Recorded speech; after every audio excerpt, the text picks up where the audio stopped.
Pilot जी, मैं तो बल्कि आपको ये कहूंगी कि आपको रिजाइन कर देना चाहिए कांग्रेस पार्टी से, क्योंकि जैसा कि आप जानते हैं उत्तर प्रदेश में जो मुलायम सिंह, मैं उसको मुलायम सिंह नहीं कहूंगी, मैं उसको क्रूर सिंह कहती हूँ, उसको भी आपको गिरा देना चाहिए और खुद भी आपको रिजाइन कर देना चाहिए। आप एकदम से भ्रष्टाचारी हैं, एकदम से महिलाओं के ऊपर अत्याचार करने वाले हैं। आपका गुस्सा सही।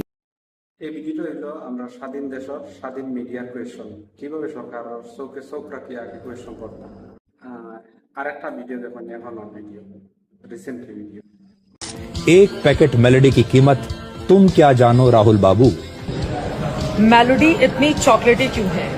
मेलोडी ऑनलाइन मिलनी इस समय मुश्किल हो गई है कि जो मेलोडी टॉफी इतनी चॉकलेटी थी, विपक्ष के लिए वो मेलोडी इतनी तीखी कैसे हो गई? আর এরা হইলে আমরা ডিজিটাল দেশের মিডিয়া, বর্তমানে যে ভিডিও দেখছেন এরা হইলে আমরা নতুন ডিজিটাল দেশের মিডিয়া সাংবাদিক হল। তো বাকি পুরো ভিডিওটা দেখো না, কিতা কিতা বই।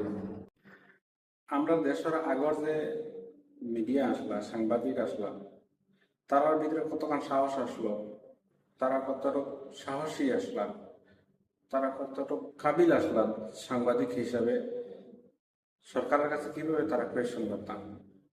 এই ভিডিওটা এখন দেখুন। এখনো যারা চাটুকার মিডিয়া আছেন, সাংবাদিক আছেন, তারারও ভিডিও দেখুন, দেখিয়া কমেন্টের ভিতরে কই রায় দেন। দেশ যখন বদলিব, রাজনীতি যখন বদলিব, শুধু যারা দেশ লুটিতরা এখন তারার বিচার হইত না, লগে মিডিয়ারও বিচার হইত।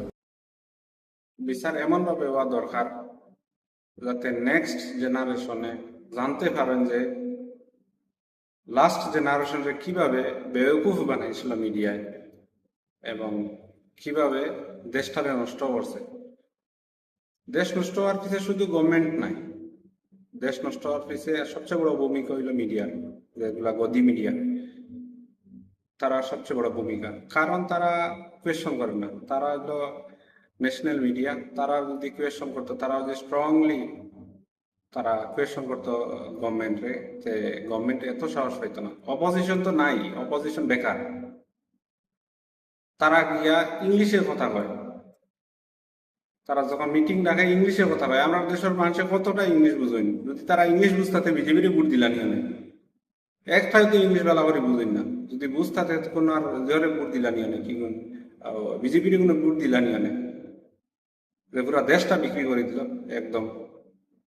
রিসেন্টলি একটা ঘটনা হয়েছে, ঘটনা আমরা স্যার বিশ্বগুরু স্যার তাই দেশের সর্বপ্রথম প্রাইম মিনিস্টার হয়েছেন, যে তাই মতলব কন্টিনিউয়াসলি সবচেয়ে লং টার্ম তার প্রাইম মিনিস্টার হিসেবে দেশে আছেন। এতে আমরা সবাই তাকে কংগ্রেচুলেট করি। কিন্তু দেশের first prime minister Jawaharlal Nehru তার 16 বছর 286 দিন এবং ইন্দিরা গান্ধীজি 15 বছর 350 দিনে যে বড় বড় জিনিস বানাইছেন, ইনস্টিটিউট এয়ারপোর্ট, অনেক বড় বড় জিনিস যেটা বানাইছিলাম। মোদিজির 12 বছর কমপ্লিট হয়েছে, অনেক বেশি জিনিস তাই আগর যেটা প্রাইম মিনিস্টার হলে বানাইছিল, অনেক অনেক জিনিস প্রাইভেটাইজেশন করে আসছিল মোদিজির 12 বছর এজ এ প্রাইম মিনিস্টার হিসাবে।